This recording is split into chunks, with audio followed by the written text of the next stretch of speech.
جی اگلا سوال ہے کاروبار سے متعلق، جیسے اس سے پہلے بھی یہ گزر چکا ہے سوال، ساتھ ہی پھر ایک مرتبہ پوچھتے ہیں کہ اگر ہم اپنے ملک میں جہاں پر گاڑی جو ہے اگر نقد لی جائے 63,000 میں ملتی ہے، اور اگر اسی کو قسطوں پر لیا جائے تو 72 میں ملتی ہے، 2 سال میں اس کو ادا کرنا ہوتا ہے، کیا اس طریقے سے گاڑی انسٹالمنٹ پہ لی جا سکتی ہے یا نہیں؟ بھائی دیکھیے، انسٹالمنٹ کا جہاں تک تعلق ہے، اگر کچھ شروط پائے جائیں تو اس کے جواز میں میرے نزدیک کوئی شبہ نہیں ہے۔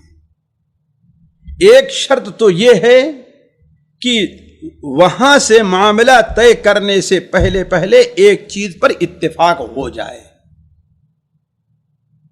یہ نہ رہے کہ ہاں بھائی ٹھیک ہے، اگر ہم نے 1 سال میں دے دیا تو اتنا دوں گا، 2 سال میں دیا تو نہیں، بیعتان فی بیع نہیں ہونا چاہیے۔ آپ ایک اتفاق کر لیں، آپ اتفاق کر لیں، کسی کے یہاں دکان پر آپ گئے، بھائی ٹھیک ہے میں نقد لوں گا تو اتنے میں، اور اگر ادھار لوں گا تو اتنے میں، آپ یہ نہیں ہے، آپ کیا لیں گے، نقد لیں گے ادھار لیں گے، یہ چیز طے ہو جانی چاہیے، ایک چیز۔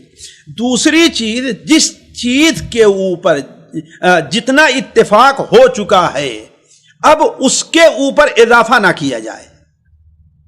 دیر کرتا ہے، جلدی دیتا ہے، اس میں کوتاہی کرتا ہے، اس پر اضافہ نہیں ہے۔ دوسری کارروائی کیجئے، آپ وہ سامان چھنوا لیجئے، آپ اور کچھ کیجئے، لیکن اس کے اوپر اضافہ نہیں ہونا چاہیے۔ اب جہاں تک آپ کہیں گے کہ وقت کے مدت کے لحاظ سے پیسے میں کمی ہے، قیمت میں کمی اور زیادتی، دیکھیے قیمت میں کمی اور زیادتی ایک عام چیز معروف ہے، لوگوں کے فرق سے، لوگوں کے فرق سے، لوگوں کی حالت کے لحاظ سے، لوگوں کی حالت کے لحاظ سے، اور گراہک ہمارا کیسا سامنے، اس کی بنیاد پر قیمتوں میں ہر دکاندار فرق رکھتا ہے، ہر دکاندار فرق رکھتا ہے۔ تو جہاں تک اس بات کا تعلق ہے کہ شرح فائدہ جو ہے یہ کوئی متعین نہیں ہے شریعت کی طرف سے، اس میں کسی پر ظلم نہیں ہونا چاہیے، ہے نا، اور عرف میں جو ہے اس سے الگ ہٹ کر کے نہیں ہونا چاہیے۔ ایک سبزی بیچنے والا آتا ہے بازار میں، آپ کے یہیں جامع مسجد میں، صبح وہی تربوز آپ کو 10 ریال سے کم میں نہیں دے گا، وہی آلو کا پیکٹ جو ہے آپ کو 5 سے کم میں نہیں دے گا، لیکن شام میں جب لے جانا ہوگا تو تربوز آپ کو 5 بھی دے کے چلا جائے گا، 4 بھی دے کے چلا جائے گا، ہے کہ نہیں ہے؟ آلو آپ کا، چلو بھائی اس لیے اس سے 4 ہی میں آلو دے دو، ہے کہ نہیں ہے؟ تو ایک ہی چیز کی قیمت میں وقت بدلنے سے، جگہ بدلنے سے، لوگوں کے بدلنے سے فرق پڑتا ہے۔ لہذا اگر یہ کوئی صورت ہمارے یہاں جو کمپنیاں ہیں کرتی ہیں تب تو یہ جائز ہے، جیسے یہاں سعودیہ میں عام طور پر پایا جا رہا ہے، لیکن یہ چیز نہیں ہے۔ آپ کے یہاں یہ ہے کہ ہاں بھائی یہ قسط آپ نے لیٹ کر دی تو اس پر جرمانہ لگ گیا پیسے ہی کی شکل سے، 2 سال میں نہیں دیا تو آپ کے اوپر پھر جرمانہ بڑھتا گیا، یہاں تک کہ چیز کی قیمت جتنی رہتی اس سے کتنا بڑھ کر کے سود ہو جایا کرتا ہے۔ کیوں؟ لوگوں کے تاخیر کرنے کی وجہ سے۔ ظاہر بات یہ چیز جائز نہیں ہے۔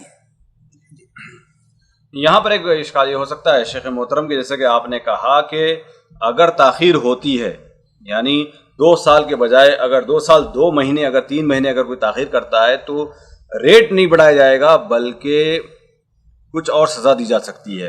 یہ سوال یہاں ہے، ہم یہاں پر اگر دکاندار یہ کہتا ہے یا کمپنی یہ کہتی ہے کہ ہم ریٹ تو نہیں بڑھا رہے ہیں لیکن پینالٹی کے طور پر ہم، وہی پینالٹی تو، یہی تو سود ہے نا، پینالٹی ہی تو سود ہے، تو اس کی گاڑی کو پورے چھینا جا سکتا ہے، چھین لے گاڑی، ٹھیک ہے، یہ پینالٹی نہیں ہے، یہ پینالٹی نہیں ہے، قطعاً پینالٹی نہیں ہے، گاڑی چھین لے، اس لیے کہ جس چیز پر اتفاق ہوا تھا وہ نہیں ہوا، ہم گاڑی لے رہے ہیں، اب موجودہ اس کی قیمت کیا ہے وہ لگا کر کے اس کو بیچیں، اپنا پیسہ وصول کریں، باقی جو ہے اس کو دے دیں، ٹھیک ہے، لیکن پیسے کی پینالٹی نہیں لگائی جا سکتی۔ کسی دوسری چیز کی پینالٹی میں نے کیا ہے، اس کو جیل میں کروائیے آپ، ٹھیک ہے، کوئی گھر کیا ضبط کر لیجیے اس کا گھر، جب تک پورا نہ دے کوئی بات نہیں، لے نہیں سکتے اس کا گھر، نہیں لے سکتے اس کا گھر۔ تو یہاں پر جو پھر وہ جہاں رہن کے معاملے میں آتا ہے وہاں تو جائز کہا جاتا ہے، کیا کہ قرض دیا جاتا ہے، اگر اتنے دنوں میں اگر نہ دیا جائے تو وہ گھر پورا لے لیا جائے گا۔ یہ کہاں ہے؟ یہ شرط اگر اس سلسلے میں ہے، اگر دیکھیے اس کے لیے کئی شروط وہاں پر آئی تھی، ایک لفظ میں نہ بیان کیجیے آپ، وہ پورا جو وہاں پر آیت کہ ہاں آیا جو پیسہ رکھا ہے وہ گھر کی قیمت کے موافق ہے بھی کہ نہیں ہے، ورنہ نہیں ہے تو ٹھیک ہے، اس شرط نہیں ہم بیچ کر کے اپنا پیسہ لے گا تمہیں واپس کر دیں گے. وہ ساری چیزیں ہونا ضروری ہے، بالکل اس کا موافق ہونا ضروری ہے، ورنہ جو ہے وہ قاضی ہے آپ کے سامنے، کورٹ میں آپ فیصلہ دائر مثال کے طور پر کوئی 50,000 قرضہ لے لے اور 5 لاکھ گھر کا گروی رکھ دے اور کہے کہ اگر یہ نہ دیا گیا تو 5 لاکھ کا گھر ہمارا ہو جائے گا. ظاہر بات ہے یہ تو ظلم ہے، یہ جائز ہے نہیں جائز ہے، یہ جائز نہیں، ظلم ہے. اس کو ضرورت ہے اور اس کے پاس بھائی اس کو ضرورت ہے تو ضرورت مجبوری سے فائدہ اٹھا رہے ہیں نا آپ اس کے. کوئی اپنا 5 لاکھ کا گھر 5,000 50,000 میں دے گا؟ بہت یہ ہو سکتا ہے قانونی کارروائی کیجئے، بہت ہے اس گھر کو بیچا جائے گورنمنٹ کی نگرانی میں، جیسا کہ ہوتا ہے، اس کا پیسہ دے کے باقی اسے دے دیا جائے.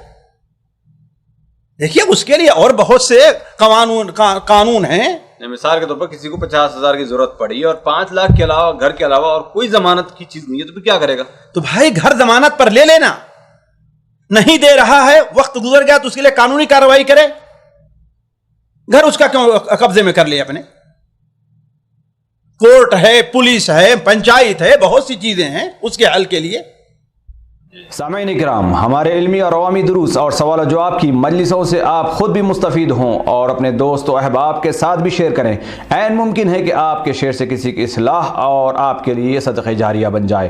واٹس ایپ پر اسلامک میسج حاصل کرنے کے لیے نمبر نوٹ فرمائیں: یعقوب عزیز 00966 5089 59707. واٹس ایپ سوال جو آپ گروپ میں ایڈ ہونے کے لیے نمبر نوٹ فرمائیں: عبدالسلام عمری 00966 502627 622.